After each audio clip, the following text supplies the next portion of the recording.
కలియుగంలో పురాణ శ్రవణం కంటే మించిన ధర్మము, పుణ్యము లేవని వ్యాస భగవానుడు చెప్పాడు. వాల్మీకి నారదుణ్ణి ప్రశ్నించడం వల్ల రామాయణాన్ని, పరీక్షిత్తు శుకుణ్ణి ప్రశ్నించడం వల్ల భాగవతాన్ని పొందాము.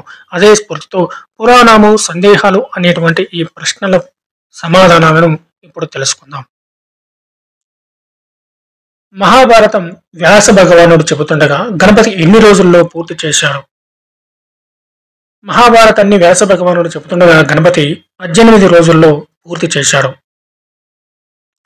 మహాభారతం గణపతి ఏ నదీ తీరాన రాశారు? ఆ ప్రాంతం పేరేమిటి? సరస్వతి నదీ తీరాన మానా అనే ప్రాంతం దగ్గర రాయడం జరిగింది. పాండవులు నారద మహర్షి సలహా మేరకు రాజసూయ యాగం చేశారు. ఆ యాగ పరిసమాప్తి అయ్యాక భీష్ముని కోరిక మేరకు శ్రీకృష్ణునికి అగ్రపూజ చేశారు. మరి రెండవ అగ్రపూజ ఎవరికి చేశారు? రెండవ అగ్రపూజను శ్రీ ఆంజనేయ స్వామికి పరాశర సంహితలో ఇది ఉంటుంది. వశిష్ఠుని శాపము చేత అష్టవసువులు గంగామాత, శంతన మహారాజులకు భూలోకంలో జన్మించారు. అందులో భీష్మునిగా జన్మించిన వసువు పేరేమిటి అంటే ప్రభాసుడు. అర్జునుడికి గాంధీవమును ఎవరు ఇచ్చారు? ఎప్పుడు ఇచ్చారు? అర్జునుడికి గాంధీవమును అగ్నిదేవుడు బహుకరించాడు కాండావన దహనంలో. పరమ ధర్మాత్ములు భీష్మ ద్రోణులు.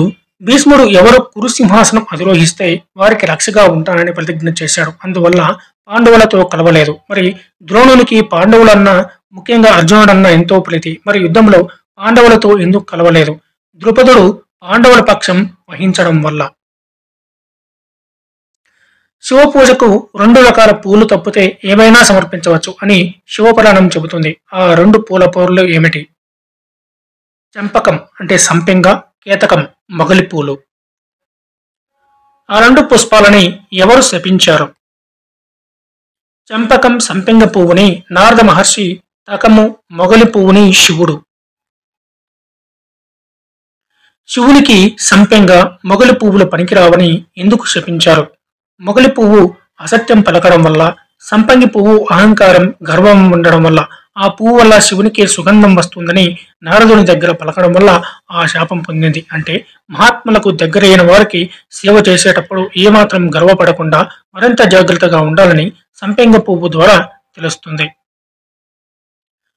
ఆ 2 పువ్వులు తమ తప్పు తెలుసుకుని శివుణ్ణి భక్తితో ప్రార్థించాయి. అత్యంత కరుణామయుడైన శివుడు జాలిపడి ఆ 2 పుష్పాలకు ఇచ్చిన వరం ఏమిటి? ప్రత్యక్షంగా శివలింగానికి కాకుండా శివలింగం ఉన్న పీఠానికి లేదా ప్రభావలికి అలంకరిస్తే మరింత పుణ్యమని శివుడు వరం ఇచ్చాడు.